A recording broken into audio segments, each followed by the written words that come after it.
আসসালামু আলাইকুম বন্ধুরা, কেমন আছেন সবাই? আশা করছি সবাই ভালো আছেন এবং সুস্থ আছেন।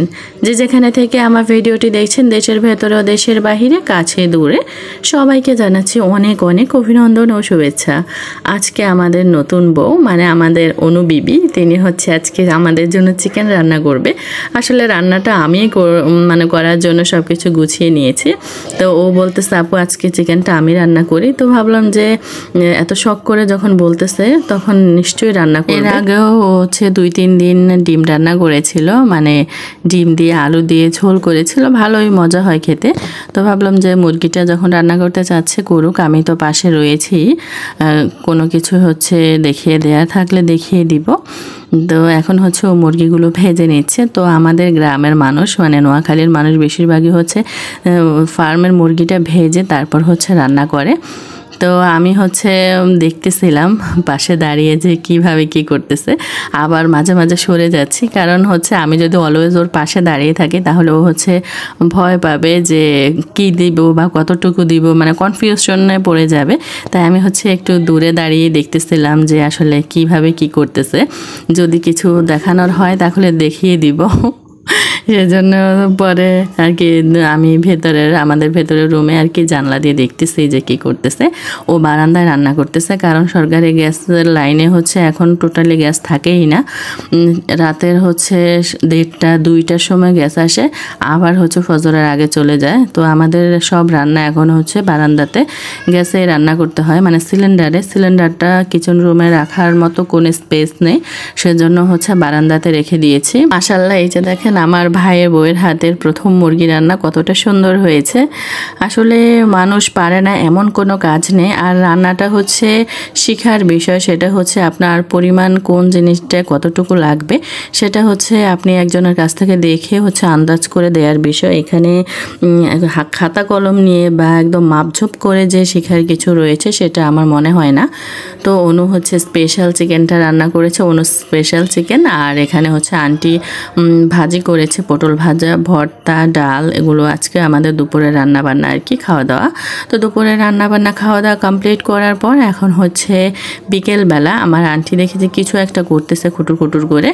আমি আর কি শুয়েছিলাম, পরে উঠে এসে দেখতেছে যে আমার আন্টি সিদ্ধ ডিমের মেয়োনিজ বানাচ্ছে। আসলে কিছুদিন যাবৎ অনলাইনে ভীষণ ভাইরাল হয়েছে সেদ্ধ ডিমের মেয়োনিজ। অনেকেই তো হচ্ছে কাঁচা ডিমের মেয়োনিজ খেতে চাইতো না, তো এখন জানি না এই রেসিপিটা আর কি কে আবিষ্কার করেছে, সিদ্ধ ডিম দিয়ে মেয়োনিজ। তবে ভালোই হয় খেতে, খেয়ে দেখলাম।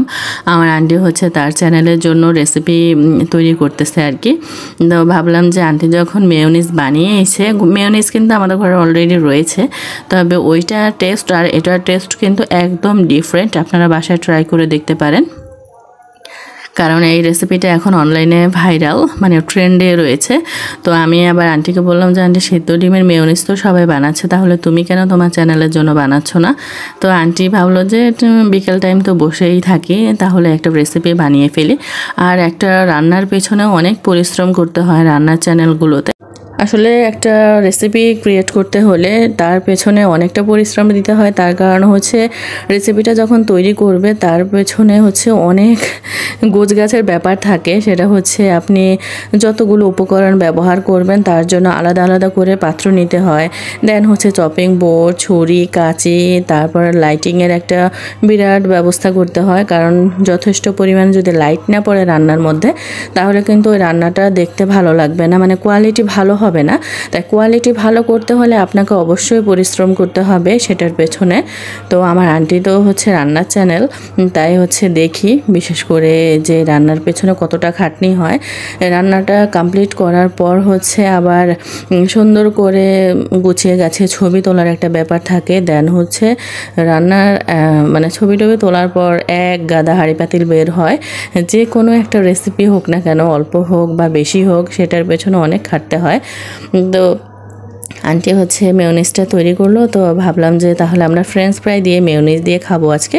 সিদ্ধ ডিমের মেয়োনিজ দিয়ে ফ্রেঞ্চ ফ্রাই খাবো। অনু হচ্ছে খুব সুন্দর ফ্রেঞ্চ ফ্রাই ভাজে, তো অনুকে বললাম তাহলে ফ্রেঞ্চ ফ্রাই ভাজো, তাহলে আমরা হচ্ছে মাগরিবের নামাজের পরে একসঙ্গে বসে সবাই মেয়োনিজ ফ্রেঞ্চ ফ্রাই খাবো আর হচ্ছে একটা হরর মুভি দেখবো। আসলে হরর মুভি দেখতে অনু খুব ভালোবাসে আর আমিও বেশ ভালোবাসি। আমার কাছে মানে বলিউডের বা ইন্দোনেশিয়ান যে মুভিগুলি হয় হরর মুভি, ওইগুলো বেশ ভালো লাগে। ইন্দোনেশিয়ান যে হরর মুভিগুলি হয় না, ওইগুলো ভীষণ ভয়ঙ্কর হয়, মানে মনে হয় যেন একদম সত্যিকারের কাহিনী। তো অনু ভয় পায় কিন্তু দেখতে ভালোবাসে, তো আমিও বেশ ভালোবাসি। মানে আমাদের দুইজনের মধ্যে অনেক মিল রয়েছে, মানে আচার আচরণে আর কি, অনুর আর আমার মধ্যে। তো আমরা ভয় পাবো দুইজনে ঠিক আছে, বাট দুইজনে আবার ওই হরর মুভি দেখতেই ভালোবাসি। তো যাই হোক, এখানে এক প্লেট ভাজা নিয়ে চলে আসা হয়েছে, ফ্রেঞ্চ ফ্রাই ভাজা। এখন হচ্ছে আমার ভাইকে বলেছিলাম যে তুমিও আসো, কিন্তু ও কাজ করতেছে, কম্পিউটার নিয়ে বসেছে আর কি। তো ও বললো যে আমাকে এই রুমে দিয়ে যাও, আমি খাই, তোমরা ওইখানে বসে খাও।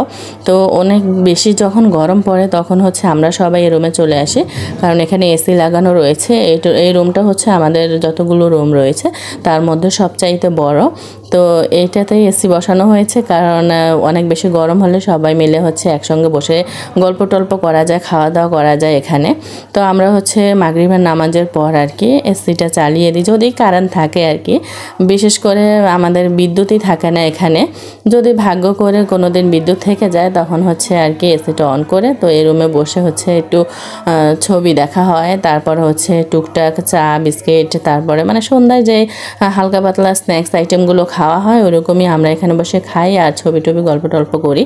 তারপরে হচ্ছে মানে যখন হচ্ছে এশার আজান দেয় তখন উঠে যাই, উঠে যার যার কাজ টাজ থাকে একটু হালকা পাতলা ওগুলো কমপ্লিট করে এশার নামাজ পড়ে খাওয়া দাওয়া করে তারপর আবার সবাই সবার মতো হচ্ছে ঘুমাতে চলে যায় আর কি।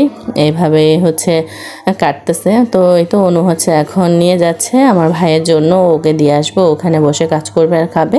আর অনু আসার পর আমরা সবাই মিলে হচ্ছে একসঙ্গে বসে খাবো। আমাদের সন্ধ্যাটা প্রতিদিন এরকমই কাটে মোটামুটি। আর কোনো দিন যদি বিদ্যুৎ না থাকে তখন হচ্ছে দেখা যায় বারান্দায় গিয়ে বসে থাকা হয়, বা হচ্ছে আমার আম্মু যে রুমে থাকে ওই রুমটা বেশ ঠান্ডা থাকে, ওই রুমে গিয়ে বসে থাকা হয়, কারণ ওই রুমটার সাইডটা হচ্ছে একদম খোলা আর বেশ বাতাস চলাচল করে আম্মুর রুমটা। রাতের বেলা আম্মুর রুমটা মোটামুটি ঠান্ডাই থাকে, কিন্তু এই যে এই বড় রুমটা এটা মানে আগুনের গোলা হয়ে থাকে, যেমন দিনে তেমন রাতে।